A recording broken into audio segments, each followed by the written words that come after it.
All right, everybody, so welcome. And you following at home, welcome. So last time we talked a little bit about the French and Indian War and what led up to 1763. So you'll notice we have 1754, which was when the French and Indian War was more or less.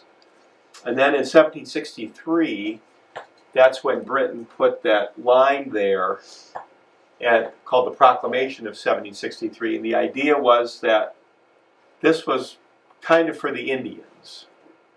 And they didn't really want the American colonists to cross the Appalachian Mountains to move in there, but they did it anyway.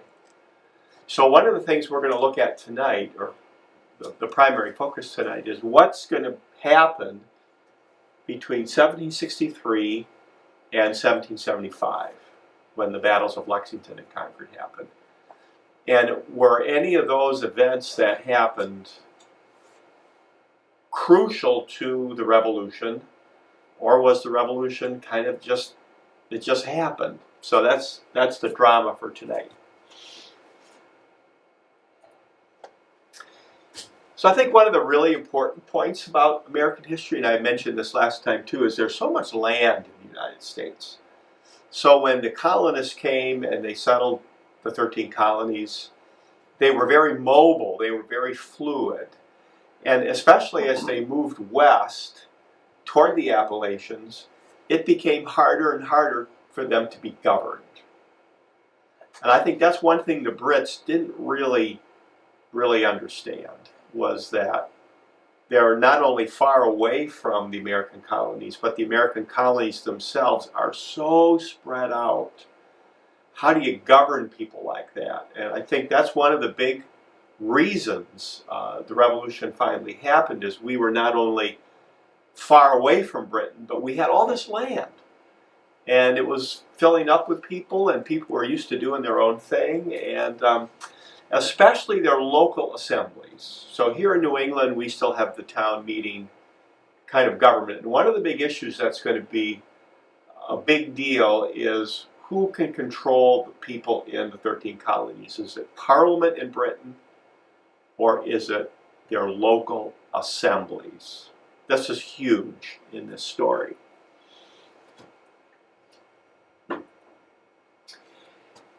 So, one of the ideas that was floating around in Europe and in the United States, or in the colonies in the 18th century, was the idea of a republic. Now you might recall from just your general knowledge of history, there haven't been many republics. And most republics that did occur in the Middle Ages or in Greece or in Rome ended up failing. They ended up with a tyrant. But this idea of having a republic, that it keeps coming up. And one of the ideas that was very common in the colonies at that time was the idea of a republic. And as the Revolution approaches, this idea of can we actually have a republic here in North America is one of the things that is going to be on everybody's mind. Whoa! What is that, Justin? Just ignore it. Did I just launch a nuclear missile strike on something here? No, it's telling you our Wi-Fi isn't safe because it's open. That's good to know. All right. Okay. Let's try this again. There we go. All right. All right. Now here's another thing that people are talking about in the 1700s is the idea of citizenship. Now I put this up here just because it's the kind of thing that we're familiar with, but in the early 1700s, in Europe especially, but also in our country, what did it mean to be a citizen? What did it mean to be a citizen of the British Empire? What did it mean to be a citizen of Massachusetts? What did it mean to be a citizen of Connecticut? So when we look at a list of what it means to be a good citizen today in our modern world, none of these are a real surprise for us. But see, this is all in the future, in the early 1700s. What does it mean to be a citizen became a big question.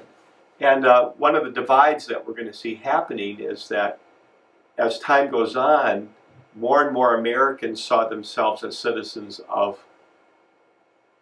North America and not as citizens of the British Empire. Okay? So you've got the idea of a republic. You've got the idea of what does it actually mean to be a citizen. These are all in the mix in the early 1700s to mid-1700s. Okay. So there are lots of different ways to look at economics, and one of them is mercantilism. So mercantilism is a relationship between the mother country and the colonies, and this is what we had in the 1700s. So we Americans existed to supply raw materials to the mother country, Britain, and Britain existed to give us finished products. And this was the setup that benefited Britain. So there was very little manufacturing in our country before the Revolution. And most of the colonists, if they did any kind of farming or forestry or things like that, a lot of that raw material went to England. And then what the Americans got from England were things like clothing, furniture, all that kind of stuff. So most people who analyze mercantilism see it as a real benefit to the mother country. So one of the issues that's going to come up as we get closer to the Revolution is the economic system in in North America really kind of a stacked game against the Americans? And one thing we're going to see too is as the Brits try to reinforce this idea of the colony in the mother country, the Americans are going to push back against that. Especially things like gold and silver. This was a really popular idea back in the 18th century that if a country was strong, it had to have gold and silver in its reserves. Now, we don't do that anymore. We don't have the gold standard anymore.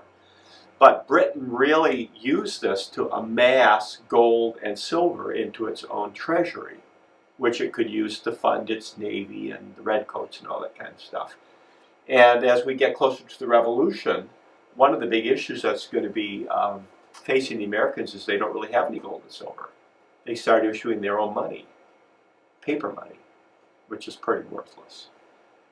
But this relationship benefits Britain primarily. And an example of that is, whoops. Now, this is old growth timber in Massachusetts. There's very little old growth timber in our state. By the time we get to our story, Britain had pretty much cut down all its big trees for ship masts and things like that. So they looked to New England for lumber for ship masts and things, and there were certain parts of Massachusetts that were set aside for the crown. So when the Revolution ended, what happens to the land? Well, some of that land kind of got ignored, and there are still a few places in the Berkshires today that are direct descendants of the land set aside for the Royal Navy. And there's some old growth forests there. I've actually tried to track those down. I read about it in the Globe once. And one of the tracts of land out in, I think it's Savoy, Mass, which is out by North Adams, they won't tell you where the old growth timber is because they're afraid somebody might go in there with a chainsaw and cut it down. Yeah, question? Our woods in our backyard is full of old growth timber. Is it? It's Well- not really, though, because it was all farmlands, 75 to 80 years ago. Except for that one big tree. One big tree. But if you look at, for instance, when you look at prints of Lexington and Concord and the British retreating, there isn't a tree anywhere. It's all farmland. This is why, of course, we have stone walls in our forest, right? Because it was farmland once. But that's an example today in our state where you can still find some timber that had been set aside for the crown, for big ships and things. And I think up on Mount Wachusett, supposedly there's a little stand of old growth timber where it's really steep and they weren't able to to cut that down for fuel and such. So Britain is playing hardball here. So this is in 1651, so we were barely a country, right? Massachusetts is 1630. But basically what the Navigation Act said was that all shipping had to be done on English ships. Okay? And cash crops could only be sold in English colonies. Colonial imports had to pass through English ports. Any colonial goods not shipped to England were to be taxed. So what the Brits were telling the Americans is that all the shipping that goes back and forth, we have to have control over. And one of the big issues that's going to happen as we get closer to the Revolution is smuggling. And John Hancock, who is, his house was on Beacon Hill, major smuggler. And a lot of the colonists, as we get closer to the Revolution, are trying to do an end run around this because they want to make their own profit. So they're doing lots of smuggling, especially to the Caribbean. I'll talk a little bit more about that later. But this is another example of how the American colonies were really in the grip of the English political system. And at first it maybe wasn't so bad, but eventually the Americans are going to resist that. They're going to want more freedom to do what they want economically. And Britain will do a bunch of these navigation acts. They do one in the 1700s too. This one was initially in response to a war with the Dutch. New York, was New Amsterdam, and then the Brits won, and it became New York. So I mentioned this earlier. Oh, my scan is complete. Well, that's good to know. Let's get rid of that. So gold and silver historically are worth what they're worth because they're real. They're tactile. So the way the British had the economy set up was gold and silver had to go to the mother country. So if you're a colonial person in the 1720s, 1730s, and you're trying to carry on with business, what are you going to use for money? Because you don't have much of this. This is a real problem. So, as I mentioned earlier, what they do, come on, there we go, is a lot of the colonies started printing their own money. So this is from New Jersey. And you can tell it's all in sort of English language. It mentions pounds. So if each colony does its own money, of course that's going to become pretty worthless. So one of the things that led to the Revolution is the frustration with the colonies trying to carry on with business because they didn't have enough gold and silver to do it. But is somebody from Connecticut going to take money from Massachusetts, for instance? Maybe, maybe not. Yeah, go ahead. I have one of those. Do ya? Well, very cool. Where is it? You have it, I mean, not now, but you have it in a special place at home? Or? Yeah. Yeah, this old money is pretty cool.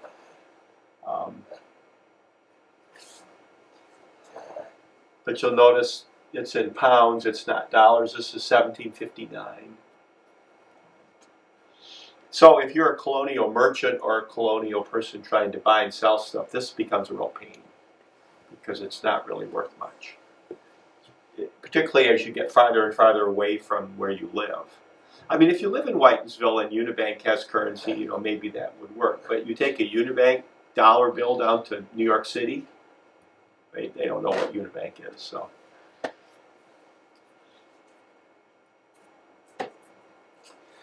So these are the things we've all learned in school, right? All these acts that happened on the eve of the Revolution. So the first one was the Sugar Act. So George Grenville's the prime minister, and you'll notice my last bullet is the smuggling. There's a ton of smuggling going on. So what would happen is, if you lived in the Caribbean, you grow a lot of sugar cane, you make that into sugar, or you can make it into molasses. And it's a lot easier to ship molasses than it is, sugar cane. So our ships were going down to places like Jamaica and basically getting molasses and rum and those kinds of things and bringing it back. So when the Brits passed the Sugar Act, because sugar cane, molasses, rum, it's all kind of together, Americans were outraged by this. The funny thing is, though, the Brits themselves were used to paying this. And one of the frustrations that Parliament is going to feel as the Americans keep pushing back is, hold it, you guys are paying a lot less than we are here in Britain. The Brits were used to paying these kinds of taxes. So what's the big deal with the Americans? The other thing about this is Britain, after the war with the Indians, the French and Indian War, is huge debt. And they think the Americans ought to help pay for it. So from the British perspective, this was very reasonable. It helped pay the war debt after the French and Indian War. It stopped smuggling. And it wasn't really that much of a tax compared to what people were paying in England. But we were ripping mad about that. And the reason is,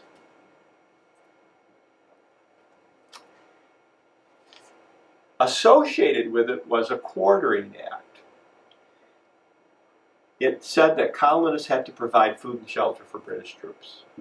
So it wasn't just the tax on sugar, it was also, by the way, snooks, you guys have to have 2 British soldiers stay at your house on your dime. We're not going to reimburse you for it. And one thing that the Americans were really puzzled about, why do we need redcoats here anyway? I thought the war with the French and Indians was finished. But because there was a French presence up in Canada, and there were still some Indian tribes that were loyal to the French, the British felt they needed to have soldiers here. See, this is another area of contention. If the war with the French is finished, why do you need redcoats here? And then to have the normal family house them and feed them on their own expense was outrageous. So one of the things about this time period is there are some things that happened here that fed into the Bill of Rights. For instance, the Third Amendment. No soldier shall in time of peace be quartered in any house without the consent of the owner, nor in time of war, but in a manner to be prescribed by law. This directly comes out of this time period. I'm going to have a couple of those where, if you look at the first 10 amendments of the Constitution, some of them come directly out of this. And this is going to happen again later. But this is the first time the British say to the colonists, we want you to house the soldiers and we want you to pay for it. And the Americans said, no way. That just isn't right. And then when we wrote the Bill of Rights, we remembered that. This isn't an issue today. We're loyal to the first 10 amendments, we're loyal to the Bill of Rights, but the Third Amendment we really never use anymore because nobody asks us to house soldiers at our expense. Okay, more acts. The Stamp Act, a few years later, every piece of paper was taxed. Playing cards were taxed. Any kind of contract had to have a stamp on it. And again, this was not unusual in England. And the Stamp Act, the tax that was put on the United States, or on the Americans, was again lower than they had in England. Now what really ticked off the American, yeah, go ahead. Wouldn't that also mean that they would be taxed for their money? Well, that's a good question. See, the money, the gold and silver, tended to be from Britain in the first place. And I think the paper money that all the colonies came up with, that ended up being pretty worthless. So that wasn't something that really was on the British radar screen too much. It was more, if you're going to get married and you get a wedding contract, you got to pay a tax on that. If you're going to buy a pack of playing cards, you got to put a tax on that. If you need any document for the law, you got to pay a tax on that. I think that's more than but that's a really good question. I've thought of that. What happens if you violate this? Well, the other thing the British did is they said if you violate either the Sugar Act or the Stamp Act, we're going to try you in courts of Admiralty. So the way this worked is that all the seafaring nations had courts in their cities, their harbor cities like Boston would be one, where they had called an Admiralty court. And Admiralty courts dealt with law on the high seas. Now the difference between an Admiralty court and a regular court is in an Admiralty court there's no jury, and you're presumed guilty. You have to prove your innocence. You think about that. We believe just the opposite, right? You're innocent until you're proven guilty. So when people violated either of these in the eyes of the British, they were brought before these courts of Admiralty where they were presumed to be guilty. And they had no jury. So, Sounds tough. People were so ticked off about this, they actually made pottery and other things that said no Stamp Act. That tells you this really spread throughout the whole population. And this is not mine, by the way, but it's from a museum. Now, here's another link to the amendment, the Constitution, I mean. And the Sixth Amendment says you have the right to a jury trial. Because from this time period, a lot of people were tried without a jury. In these Admiralty courts that were a little bit different. So when the framers wrote the Bill of Rights, they made sure they put that in there, that you have the right to a jury trial. So this is another example of how the Bill of Rights come out of that time period of the Revolution. Yeah, speedy trial, that's a hard one, right? When they wait forever to go to the court case. But the jury is really important.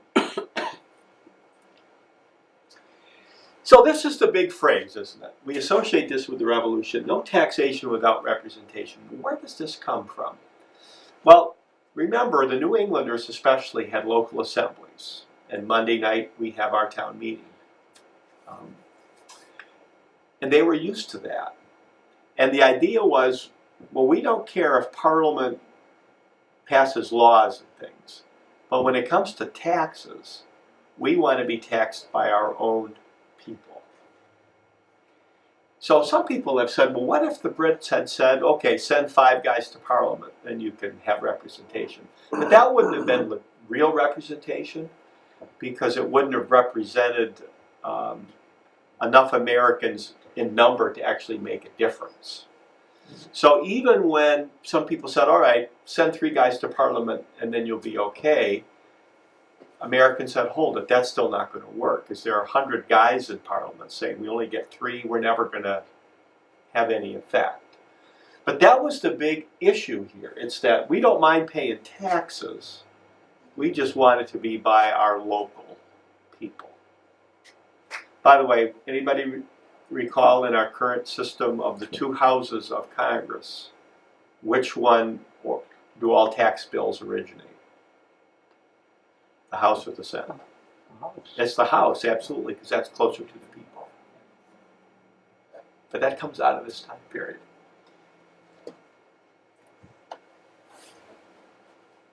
Now, here we go.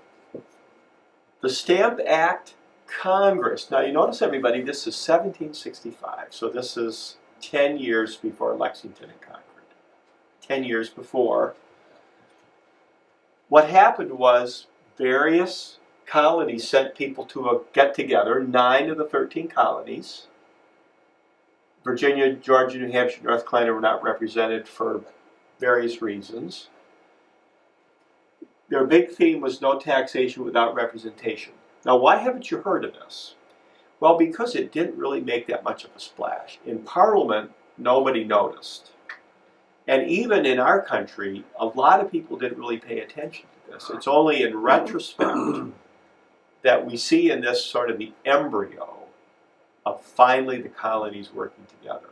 But when this happened in 1765, if we could have gone here, like in a time machine, and said, hey, you guys, you know that in 10 years you're going to be shooting at the British in Lexington and Concord? That was the last thing on their mind. So even though they're meeting together and they're talking about taxation and that kind of things, nobody's talking revolution here.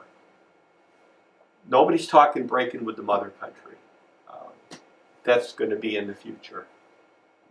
But it is one of the first times the colonies work together. It's a big step. What's that? That's a big step. Can I quote you on that? Okay. You bet. So this is another thing related to mercantilism. So in mercantilism, the mother country needs raw materials from the colonies. So what they came up with was, we're not going to import the finished goods. So we might still send the Brits wood and that kind of thing, but we're not going to buy British things. Okay, everybody with me on this? And this is going to be something that we're going to use from time to time, as I guess re-say that again. They tried it again during the embargo of 1807. This was right before the War of 1812, when President Jefferson said, let's stop buying British goods to put pressure on Britain. And I'll talk about that more when we get into Jefferson's presidency. But the idea was, we're going to stop buying British goods to put pressure on the Brits. And a lot of the colonial women started making homespun clothing out of wool. And that reminds us a little bit of Gandhi, doesn't it? If you know the story of Gandhi, they did a thing where all the Indians were going to do local cotton to put pressure on the Brits, and it really affected the textile industry in England. Well, this is the same idea. So we felt that because we were part of that mercantilist system and the Brits were planning on us buying stuff, if we don't buy stuff from Britain, maybe they'll listen. And it became kind of a badge of honor to walk around with homespun clothing. And the other thing about this is it got the ordinary people involved. It wasn't just John Adams and, John Hancock and those guys, but it was everybody, even people in Douglas, Mass, because we were started in 1747, right? So wearing homespun became a mark that you were a patriot, sort of. Like wearing a Tom Brady cap, I guess. Except he's with the Bucks, but that's all right. And this is where the Sons and Daughters of Liberty. So we know about the Sons of Liberty. Everybody's read Johnny Tremaine, right? We've seen it a million times. But the context of the Sons of Liberty and then the Daughters of Liberty is to make sure people were not buying stuff from Britain. And this got a little bit dicey. You've heard of tar and feathering, right? They take somebody, put hot tar on them, roll them in feathers, ride them out of town on a rail. I mean, a lot of this today would be illegal because you're hurting someone physically. But they were really vigilantes. And we kind of romanticized the Sons of Liberty a little bit because the Liberty Tree and all that jazz. But for them to kind of walk around Mendon and say, hold it, you're not wearing homespun. You must be a traitor. We're going to tar and feather you. Well, come on. That's not very nice. But that's what they did at first, is they just kind of were the vigilantes of the town. And the royal governors, I think Thomas Hutchinson, who was the governor of Massachusetts, they actually burned his house down in another event, but it was the Sons of Liberty that did that. Now again, everybody, notice nobody's talking revolution here. Nobody's talking breaking from the king, really. It's really more about we want to be in control of our own economics.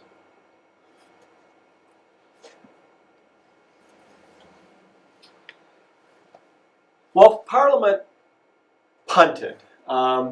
They repealed the Stamp Act, but then they did the same year, the same breath, they did the Declaratory Act. And part of it was to save face. And basically what the Brits said is, okay, maybe we took the Stamp Act away, but we're in control. We have absolute control over the colonies. We can do whatever we want. So don't be fooled, Americans. Maybe we repealed the Stamp Act, but we're still running the show. So can you sense, everybody, there's a little bit of, there's a lot of tension and a lot of stubbornness on the part of the Brits. Now there are, and I got to point this out, there are British people in Parliament saying, okay, you better be careful here, because if you push the Americans too much, they're going to split. But not everybody, most people didn't want to hear that. So there were the lone voices in the wilderness saying, treat these people carefully, but that pretty much went on deaf ears.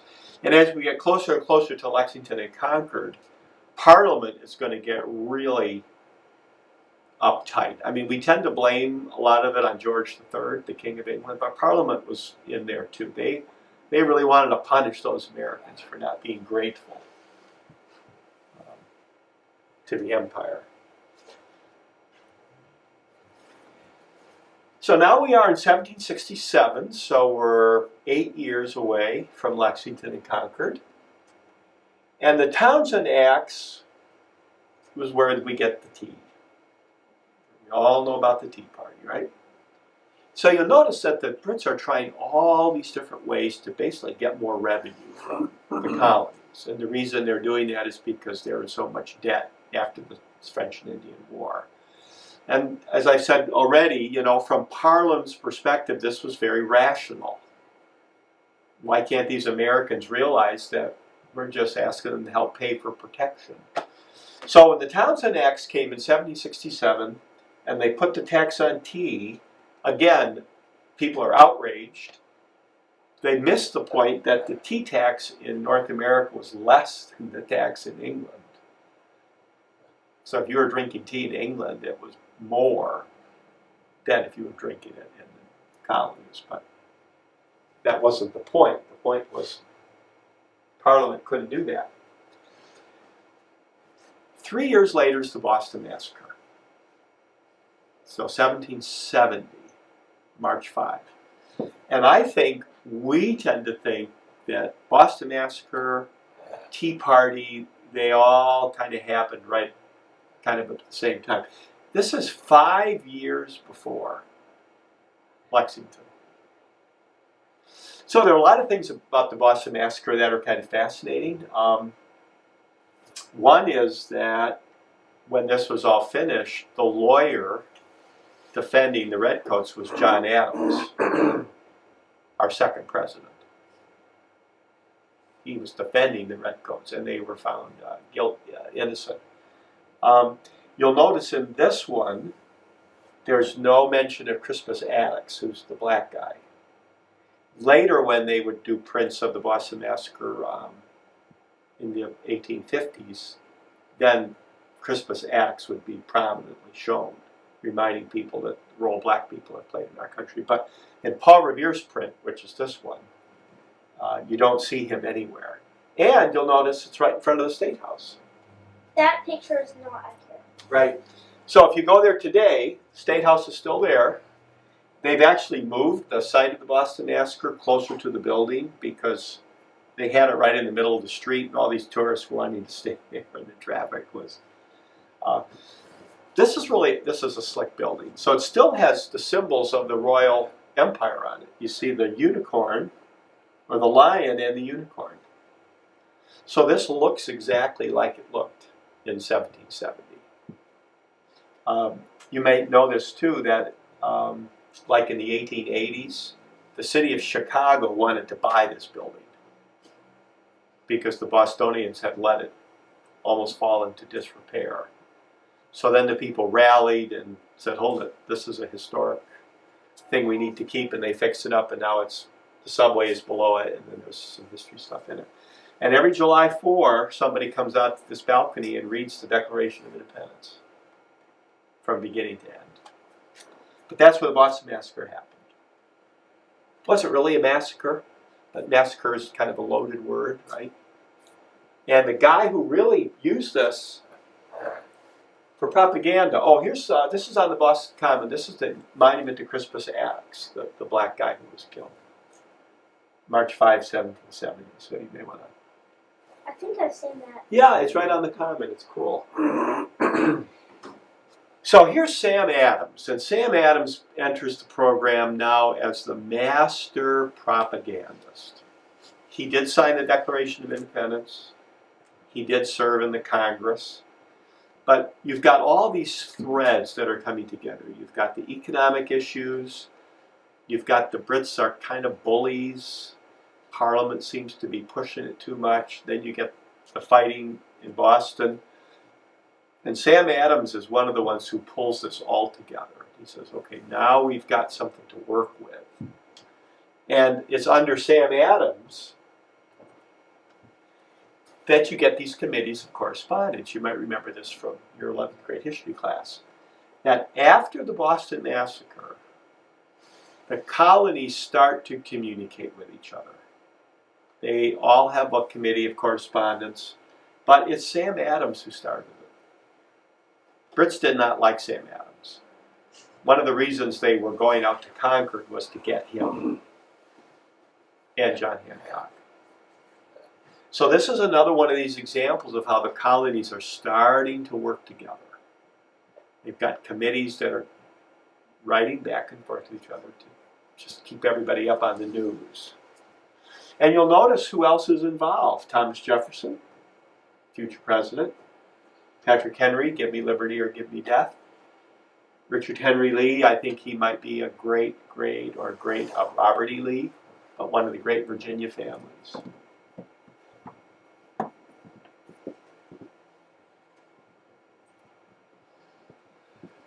So now we're going to get to the Tea Party. So the East India Company was a tea company. And this is their symbol. Well, by the time you get to 1773, they've got so much extra tea on their hands, they don't know what to do with it. And they're going to go bankrupt. And if they go bankrupt, the British government's on the hook for quite a lot of money. So they give the East India Company the monopoly on tea in North America. And they say you guys can do whatever you want. So the East India Company raises a little tax on tea. Not a lot. In fact, tea was really pretty cheap in the colonies. But because it was another one of these taxes, it became a symbol of another issue. So Sam Adams got everybody together at the Old South Meeting House. You can visit it today. And this is where the Tea Party starts. And you can actually trace the route of the Tea Party. If you have an old map or a guidebook, you can actually walk in the same streets that they took to the Tea Party. The difference is where the ship was in 1773 is all pavement now because Boston has moved into the harbor. So that Tea Party ship that you can visit at the Children's Museum there, that's really not the spot where the Tea Party happened. The Tea Party actually happened about 4 blocks in from that. Basically in a big plaza of a bank right now, I think. But the Tea Party happened. This is the Currier and Ives picture. It's the one that was in all our history books growing up. But this was not the only place that this happened. In Charleston, South Carolina, and in some other places, they didn't throw the tea overboard, but they refused to take it off the ships, or they made the ships go back. But this was the one that got everybody's attention. Now, what are you going to do if you're British? So in the other port cities like Charleston and Baltimore and so on, they basically said, hey, don't do that again, and so on and so forth. But in Boston, the governor of Massachusetts, the royal governor, said, we're going to make these people pay. And this is one of the reasons Massachusetts really is the focal point of those early days of the Revolution. So Parliament in 1774, this is the next year, passed what are called the Intolerable Acts. And the one that really made the Massachusetts people angry was this one. Boston Harbor got closed. And you think of all the people involved in a harbor economy. Loading and unloading ships, repairing ships, building ships. So when the port of Boston was forced to close by the British government, the ripple effect, not only in Massachusetts but in all of New England, was really pretty severe. They really put the hammer down on the town meetings. Again, we're having our town meeting on Monday. They put the kibosh on those. Again, troops and houses. This is the second time they do that. And this really ticked off the Americans too, as if there was a British official who was charged with some kind of crime, he got to go to trial in England, where the jury was probably going to be a lot more sympathetic. So the Intolerable Acts not only put the heat on Massachusetts, and Boston specifically, but it had a ripple effect. All up and down the seaboard, all up and down the colonies. Everybody else starts to feel sympathy for Boston. South Carolina, for instance, sent rice up to Boston to help the people have something to eat. So one of the unintended consequences of this from the British perspective is it was another way to unify the colonies as people started to rally behind the people in Massachusetts. So, 1774, but Boston Massacre 1770, Tea Party 1773, the British respond strongly in 1774, the next year is Lexington. So you can sort of sense the tempo, can't you? The tension is increasing.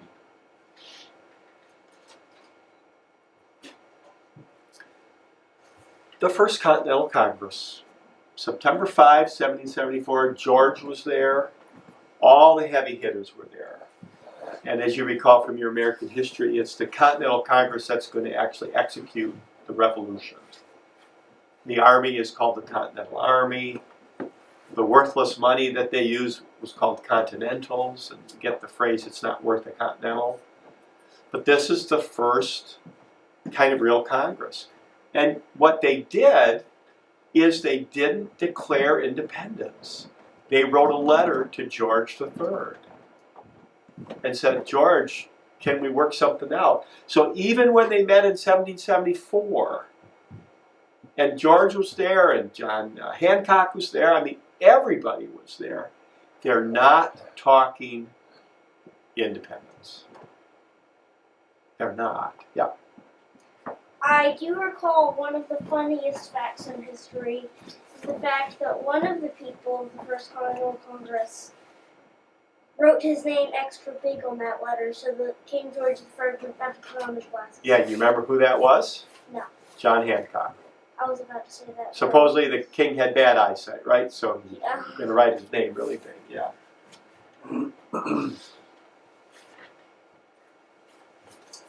All right, so we're getting up to Lexington now. So here's what Boston looked like in 1630. I love this map. And I want to give a shout out to the Boston Public Library and the Leventhal Map Center. They've got just this great collection of old maps and things. So Boston originally was the pink. And everything else is landfill. So for instance, this part of Boston is known as the Back Bay because it was filled in. And that's the only part of Boston that has straight streets because it was all landfill so they could start from scratch. So 1775, people know something's up. The Brits are out and about. And when we think of them going out to Lexington and out to Concord, that wasn't the first time they had done that. They'd gone up to Portsmouth, New Hampshire before to look for gunpowder and that kind of thing. So, and one of the other things too on the eve of Lexington and Concord is each side had spies all over the place. The British had a spy. Dr. Warren, Joseph Warren, his wife, I think, was a spy for the Brits. But we had spies working for us too. I think the wife of one of the top British generals was actually spying for the Americans. But everybody knew in mid-April of 1775 that something was going on. So on that night of April 19, well, April 18, I guess, the British gathered right here. And if you go to, next time you go to the Boston Common, so here's Charles Street. So the bottom of the Boston Common really still follows the original shoreline. This is the public garden where the Make Way for Ducklings statues are. But right here, there's a little plaque. It says, you know, on this spot, the British Army gathered to get in boats to go over here and then out to Lexington. So, one if by land, two if by sea, right? You know the poem. And it was by sea. So the British gathered here, went by boat over to Charlestown, and then off to Lexington. But you can see it's so skinny here. There was a gate right here that controlled all the land access in and out of Boston. It was heavily guarded. And Paul Revere, for instance, knew that if he tried to go this way, there's no way he was going to do that. His buddy Prescott did that. And everybody knew who Paul Revere was, so he did that instead. But I recommend this to everybody. When you go to Boston sometime, if you have a map of what the original Shawmut Peninsula looked like, you could sort of see places where that original shoreline was. Like Charles Street pretty much is right here.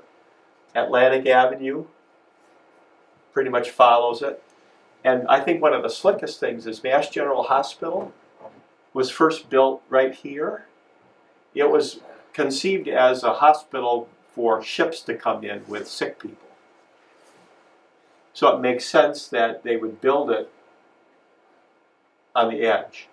And right near one of the old buildings on the Mass General, they've preserved part of that original seawall. So if you're walking through the Mass General area, there's a gate, fenced in place. If you look down, you can see the seawall that existed in 1630. It's still there. How cool is that?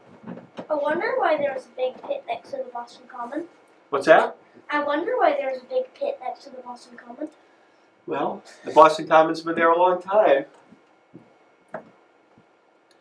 So what are the Brits after? Well, they're after gunpowder. This is an actual powder storage place in Somerville. It's still there. This isn't my picture, but I've been over there. But all the towns had access to powder. So you had your own gun, you know, above the fireplace like in the movies. But not all the Minutemen had their own powder or their own bullets. So all throughout New England would be buildings like this that would store that. This is a priceless artifact up in Somerville. It's the only one I know of that's still up. So what the Brits were heading out to Lexington and Concord for is to get something like this. So again, I think when the Brits took off the morning of April 19 for Lexington, I don't think they were anticipating combat.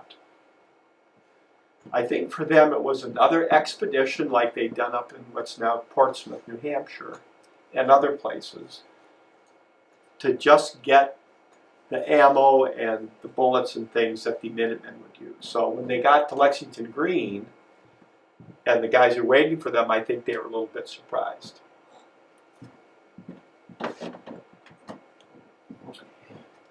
So here's the route the Brits took. So you can tell here, there's that skinny neck. This would be the Back Bay today. So Paul Revere's here. And when they learned they were going by sea, rather than by land, see, they could have gone this way. That would take longer. Yeah, exactly.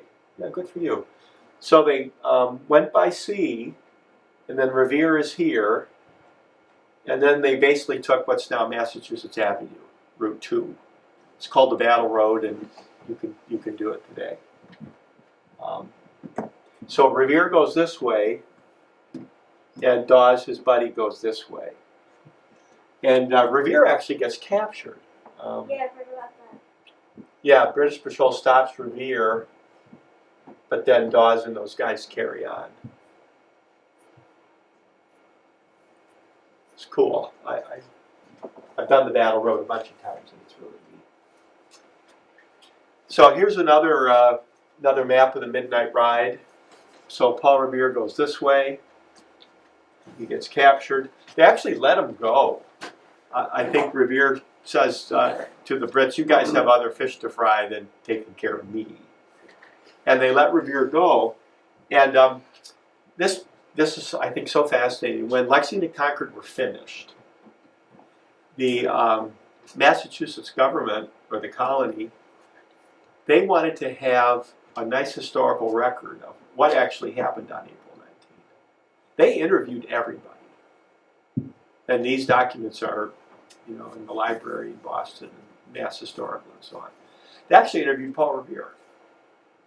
So that's why we know exactly what Revere did. But when they were coming into Lexington, Revere was actually pulling a chest full of papers that John Hancock had. So as he's walking through the woods, pulling this chest, the fighting starts in Lexington. So Paul Revere was in Lexington, but he himself didn't actually see it because he was facing the other way, pulling this chest of things. So then Dawes carries on, and they probably didn't say the British are coming, right? Why wouldn't they have said the British are coming? Well, we're all British. Yeah. So they probably said the regulars are coming. That's probably what, or maybe the redcoats, but probably the regulars. So this is an artist rendition of Lexington. This house is still there. You've seen it, right? The bullet hole in the door. So the regulars come in, and when they do these reenactments on Patriots' Day, I went to it once, but they try to be really accurate time-wise. Well, this was about 5:30 in the morning. I worked in one of those reenactments. You imagine getting up, leaving your house at 4 in the morning so you can be in Lexington to see the reenactment. I've actually acted in the reenactments. Yeah. Have you? Okay, that's cool. But I love going to Lexington. Here's the Minuteman Statue. The British came up this way. But I think what's really moving is Captain Parker's quote. "Stand your ground, don't fire unless fired upon. But if they mean to have a war, let it begin here." And most of the Americans who were killed in Lexington were killed in the back, or shot in the back. So it seems, and nobody knows who gave the order to shoot. You're familiar with that. But it seems as if the redcoats came into Lexington, and our guys pretty much had a sense of what was going on. So they were turning around to head up Mass Ave today, and then shots rang out. I think 8 were killed, right? Then the British carry on to Concord. And Battle of Concord Bridge. Concord Bridge, right. And the bridge that's theirs today is about the 5th one, I think, because of flooding and so on. And this, of course, is where the battle turns, doesn't it? Yeah. But you'll notice in this drawing there's hardly any forest. It's all farmland, so that's what it was like back then. I think in the movies, the Americans tend to be hiding behind trees, but they were basically behind stone walls because the trees were all gone. So here's the Minuteman Statue, and we all know it, and it's cool, and it's cool for lots of reasons. One is on his left hand, he's got his hand on the plow with his coat over it, and then the right, he's got his hand on his gun. So the idea is he's a citizen soldier. And this has always been part of the American attitude toward the military. We have citizen soldiers. We're not a nation of just professional soldiers all the time, but we have drafts and things, and citizens fight. And the idea that he's working, but he's ready to leave his plow at any minute. So we have the Minuteman. It's a wonderful statue. And then a poem, of course, "By the rude bridge that arched the flood, their flag to April's breeze unfurled. Here once the embattled farmer stood and fired the shot heard round the world." But here's another amendment that comes out of this time period. It's the Second Amendment. Now, when we talk about the right to bear arms today, I think we forget the context of it, which is clearly, in my opinion, clearly established by how the amendment begins. A well-regulated militia. I was just about to talk about this. So remember, in those days we did not have a standing army. We had militias. Today the militia would be the National Guard, kind of. So if you're going to have citizen soldiers, of course you have to have the right to have a gun. That's above the mantle and you're going to go get it. So today the Second Amendment has a whole different meaning, I think anyway, than it did in its original. And my point is not to talk about gun control today, but just in that original thinking, because you didn't have a professional army, you've got to have the right to bear arms if you're going to defend yourself. Here's just something to think about. We historically in America have not liked a big army. We raise an army, it goes to war, and then we shut the army down again. And we did that through every war until after World War II. And the idea was that your militia should be good enough. But in the War of 1812, we basically had a militia, and they got clobbered by the British. Can we? You coming in? No, we're leaving. You're leaving. You don't want to leave. But we're talking about Lexington and Concord. Good night. Good night.